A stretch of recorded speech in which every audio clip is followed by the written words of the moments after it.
En el área de las enfermedades autoinmunes y con toda la complejidad genética y de manejo que presentan, ¿cuáles son en este momento los principales avances que se han hecho? Hablar en términos generales de todas las enfermedades autoinmunes va a ser muy complicado porque cada una de ellas tiene aspectos muy diferentes de los cuales se puede hablar.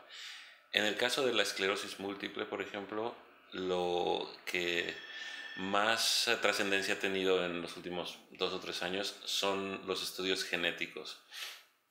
Son estudios que han involucrado a muchos pacientes y que han mostrado una gran cantidad de genes que participan de alguna forma en la patología, que son factores de riesgo.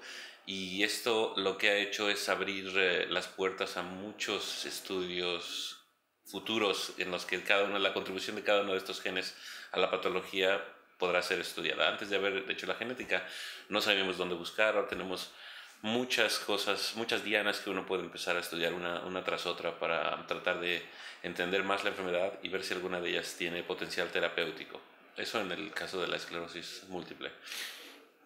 En el caso de la diabetes tipo 1, los mecanismos de la patología también se conocen bastante bien desde hace tiempo y quizá lo más interesante en este campo recientemente, y esto es diferente del resto de las enfermedades autoinmunes, es el hecho de que el énfasis en ese caso está siendo puesto en terapias regenerativas. Cómo recuperar las células destruidas por el sistema inmune, cómo podemos regenerar el páncreas.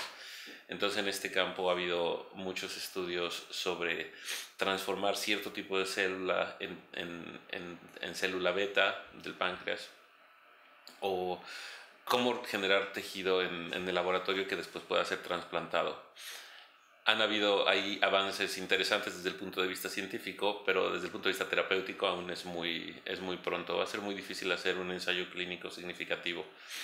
De hecho, en el caso de la diabetes, ahora que lo pienso, los últimos ensayos clínicos de anticuerpos que se han probado contra la enfermedad no han funcionado. Algunos de ellos son combinaciones de anticuerpos y tampoco han funcionado. Entonces la comunidad ahí está un poco preocupada porque, a diferencia del éxito que ha habido en cosas como esclerosis múltiple y artritis, en el caso de diabetes el problema desde el punto de vista inmunológico parece más complejo, y por eso es que hay más gente tratando de enfocarse en el tema de la regeneración.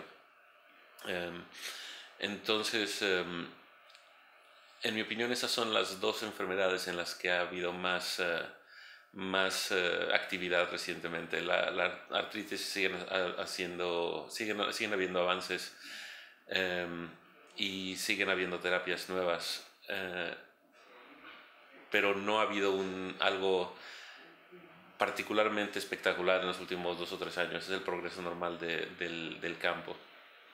Donde más acción ha habido son en diabetes y en esclerosis múltiple.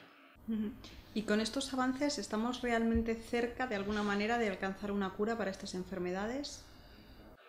Um, bueno, como había dicho, en algunos casos hay muy buenas terapias ya en el mercado, sobre todo en el caso de la artritis. Uno se pregunta en casos como la artritis si si este campo no será víctima de su propio éxito, porque cada vez que sale una terapia nueva y se demuestra que es mejor que la anterior, las siguientes terapias que vienen tienen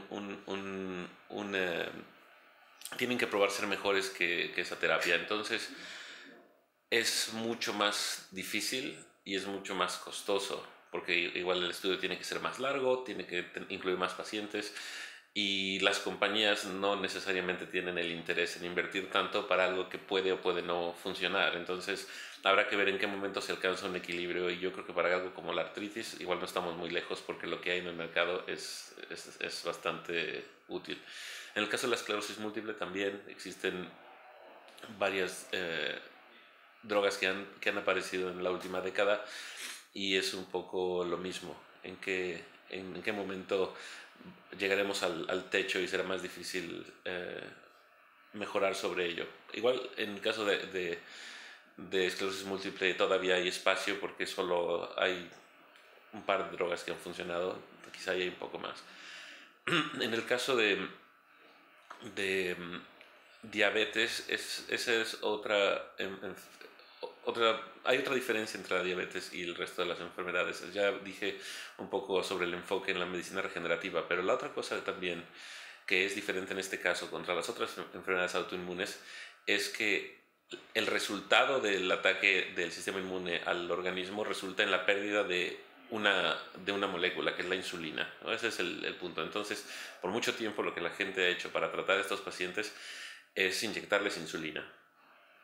Entonces, como eso ha funcionado bien, a pesar de ser engorroso, pero funciona bien, hay también bastante interés en desarrollar mejores formas de administrar la insulina, formas más fisiológicas y sistemas que permitan un control más preciso de dar insulina al paciente. Esto es, en cierto modo, similar al tema de la medicina regenerativa y tratar de regenerar el páncreas. Simplemente en este caso lo que uno está haciendo es reabastecer al organismo de insulina. Entonces, como eso funciona bien, la llegada de otras drogas también quizá no se está viendo favorecida por tener algo que funciona de esta forma. En cuestión de inversión, de tener...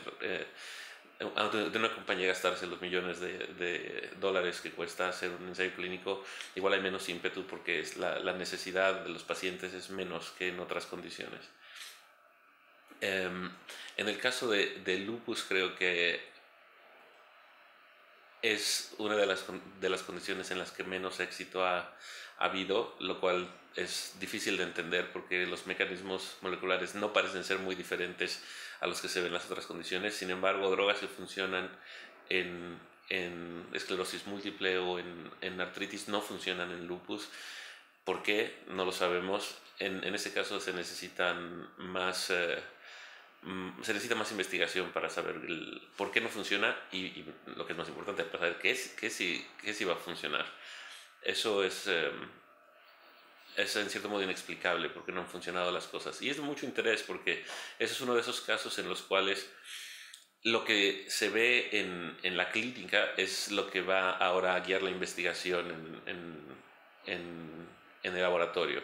Normalmente es al revés, lo que se hace en el laboratorio va a la clínica. Ver algo que en la clínica no funciona o te enseña algo para después ir al laboratorio es más inusual, y en este caso creo que la comunidad que estudia lupus se ha visto beneficiada, si lo quieres ver así, por estos fallos para poder empezar con ideas nuevas en ese campo que ojalá funcionen y resulten en una terapia. Y sin tener que llegar a la necesidad de tratamiento y cura de la enfermedad, ¿se están llevando a cabo ensayos para prevenir esa enfermedad, sobre todo cuando se sabe que hay una predisposición genética o no? No, yo creo que eso sería muy difícil de hacer, porque los factores de riesgo no se conocen en detalle. Casos en los que sí se ha hecho este tipo de cosas son, por ejemplo, cáncer. En el tema del cáncer sí que se sabe muy bien que fumar está asociado a cáncer de pulmón, y entonces dejar de fumar reduce la incidencia, y la epidemiología, después de muchos estudios, ha mostrado que sí es efectivamente útil dejar de fumar. En el caso de las enfermedades autoinmunes no sabemos bien cuál sería la variable que uno tendría que cambiar para hacer este tipo de ensayos. Desde el punto de vista genético, como ya dije, esos son factores de riesgo. Cada uno tiene una contribución muy pequeña. ¿Y qué tipo de ensayos uno puede hacer con estos pacientes? Uno puede hacer un ensayo longitudinal ahora que sabemos los factores de riesgo y decir, esta persona tiene 30% de posibilidades de desarrollar esclerosis múltiple en función de los genes que tiene. Es posible quizá plantearlo así y calcularlo de manera muy precisa, pero desde el punto de vista de tratar al paciente, si se trata de un 30% contra un 50%, si no hay ninguna certeza de que va a ser así, no creo que haya mucho ímpetu para tratar de ir en esa dirección. Lo que quizás sea más interesante en esos casos, más bien, es utilizar la información que tenemos desde el punto de vista genético sobre cada paciente para predecir si este paciente va a responder mejor a una de las terapias existentes o no. Entonces, eso también seguramente hay ensayos que se están haciendo y los resultados ya se verán. Pero el tema de la genética, más que para predicción de la enfermedad, es más bien para predicción.